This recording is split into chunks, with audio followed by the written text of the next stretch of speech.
Yeah, that's right, Alicia. Now, in this basement, this is a music studio. You see here the drums, there's guitars all across. There's guitars here as well. This is the stuff that was salvageable, but there was plenty that were not. I want to show you over here the line. Here's the water line against the cement, but when you come around here on the other side, here's as high as it was.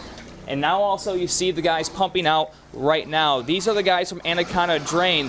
They say they've already taken out a foot of water from here, maybe even a little bit more now, and their phone has been off the hook since about 2 a.m. 20 to 30 calls of basements just like this one.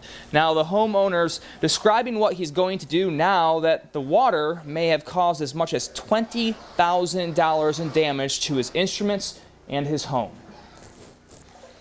I've never experienced this. I don't know what's going to happen, but I mean, a lot of the stuff was basically underwater. And, you know, like electronics, this thing, you know, like it's going to have something. I can't take it completely apart and go through everything. Like, I don't know.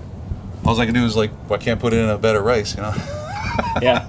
So I don't know. I mean, it's going to take some time to really realize like what happened. You know, I can only hope that, you know, some of, you know, insurance might help me relieve some of the loss, but I don't know.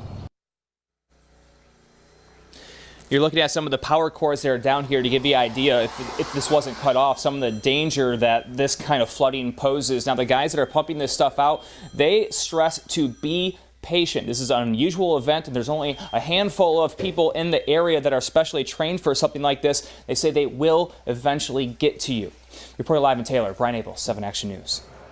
Practice patience, but it's so hard when you see situations like that playing out in so many places. Thank you for that live update in Taylor, Brian. Now we don't want to tell you that the Salvation Army, of course, is helping those who were forced out of their homes from the rising water. 7 Action News reporter Simon Chowdhury is live in Dearborn Heights to tell us how people there are getting help. Is the Salvation Army already on the scene, Simon? That's right, Alicia, they are. We are at a comfort station set up at the Justice Center on Michigan Ave near Beach Daily. And with me right now is Chuck McDougall. He's with the Salvation Army.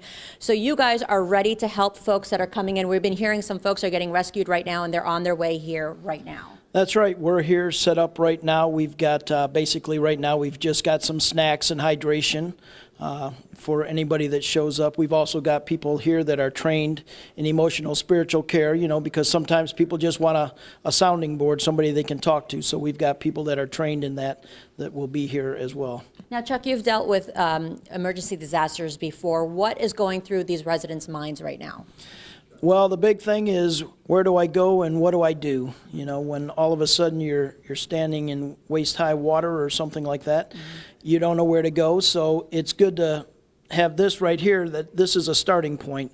We can come here, we can meet with the people, we can let them know what we have to offer down the road for them. And we can long-term help. Right, we can offer some long-term assistance, and we can meet their immediate needs right now. Okay, all right, thank you so much. Again, folks are supposed to be arriving here after being rescued from their homes. And of course, we'll keep you updated online and on air. Alicia? Everybody needs a shoulder to lean on in times of trouble, and it's great to see the Salvation Army helping out. Thank you, Sima. Meantime, the lodge near East Jefferson in downtown Detroit has reopened after it was underwater this morning. Now, this is on the other side of Cobo, not far from where some cars were stuck in the water earlier this morning. That road was closed for several hours after these cars stalled in the floodwaters. Now the water level has receded and that road has reopened. But those rescues continue.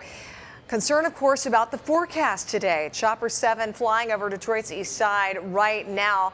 And hopefully those folks won't have to use these boats. 7 First Alert meteorologist Hallie Vogel in the Weather Center right now, tracking when the rain clouds are going to move in and any thunderstorms in the system, Hallie? Yeah, we are looking at that threat, Alicia, as we head into the afternoon. So something that, of course, we'll have to keep a close eye on. And this is the 7th day of measurable rainfall across Metro Detroit, a swath of 2 to 4 inches of rain. Even rates of an inch per hour came across the area last night. Just really, really tough to deal with. We're seeing a bit of a break. A little lull in some of that, which is great news. You can see a few showers redeveloping south of Battle Creek toward Coldwater at this point. You can see that swath from Hillsdale all the way through Lenawee into Wayne County, southern Macomb County, where some of the heaviest rain fell in such a short period of time. time, so really tough to keep up. But we do have that flood warning until 12:45 for central and southern Wayne County. So Lincoln Park, Wyandotte, Trenton, Grosse Ile, Huron to Belleville, you're all included. And of course, I'm sure you're well aware of it. We'll let you know if that is extended,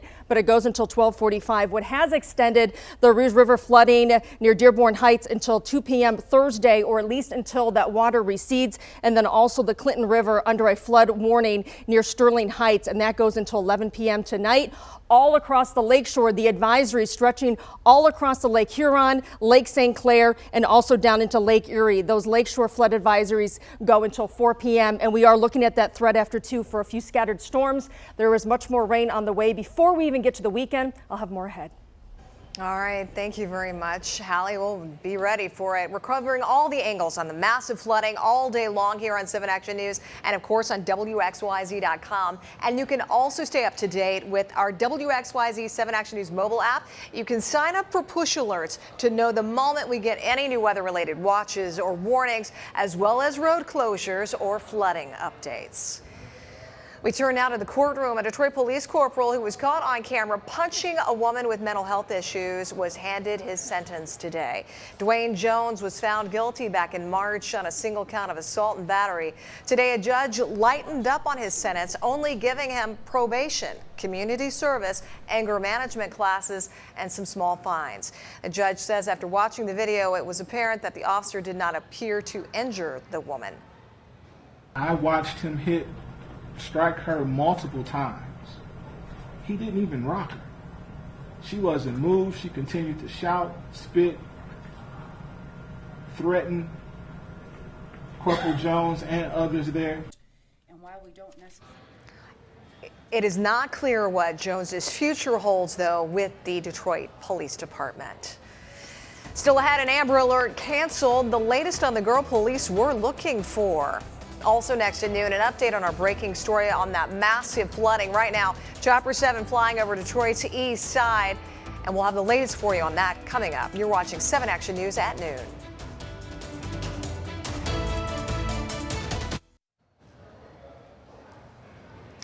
Well, we are keeping an eye on the massive flooding across Metro Detroit today. This is live video from Dearborn Heights of a flooded neighborhood there.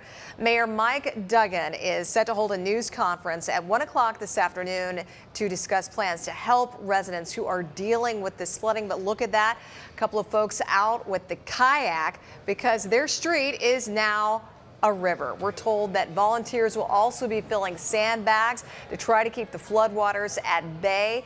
We're going to have both updates on air and on WXYZ.com, as well as our WXYZ mobile app all day long.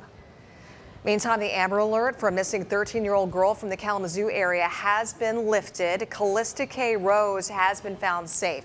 Michigan State Police had reported that she may have been with a man in his 40s, Samuel Crispins.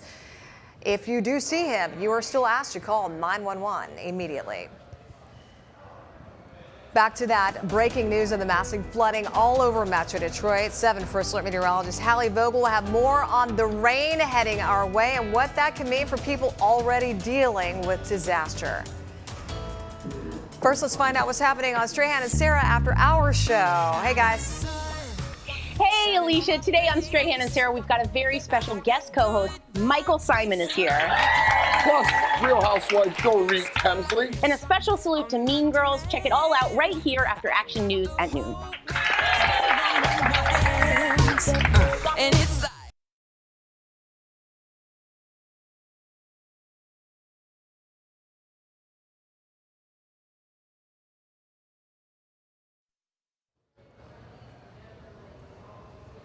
Today, a community is searching for answers after a gunman opened fire in a classroom at the University of North Carolina at Charlotte. At least 2 people were killed. 4 others were injured during that shooting. It took place on the last day of classes. The school was put on lockdown. Students were alerted to run, hide, or fight. Authorities say they were able to disarm that suspect quickly. We trained for this type of an incident, and we were able to get to the building, and our officers immediately One officer immediately went to the suspect to take him down. Police have identified that suspect as 22-year-old with ties to the school. The FBI is now joining the investigation into what the suspect's motives might have been. Now to a tornado outbreak. There have been reports of 25 twisters in 5 states, including Texas, Oklahoma, Arkansas, Missouri, and Kansas. The Midwest was drenched. Right now, 8 states remain under flood alerts, from Texas to right here in Michigan. We don't need any more rain, but unfortunately, it looks like we're going to get it. Let's take a live look right now at more of that flooding. This is a neighborhood in Dearborn Heights. Much of it underwater right now. These front yards look more like lakes. It is a flooding emergency, and of course, different communities are coming together to try to help out. The Salvation Army already assisting, and 7 First Alert meteorologist Hallie Vogel, you've been telling us more rain's on the way. Yeah, unfortunately, Alicia, we do have that threat for a few scattered showers and storms this afternoon. Of course, if those occur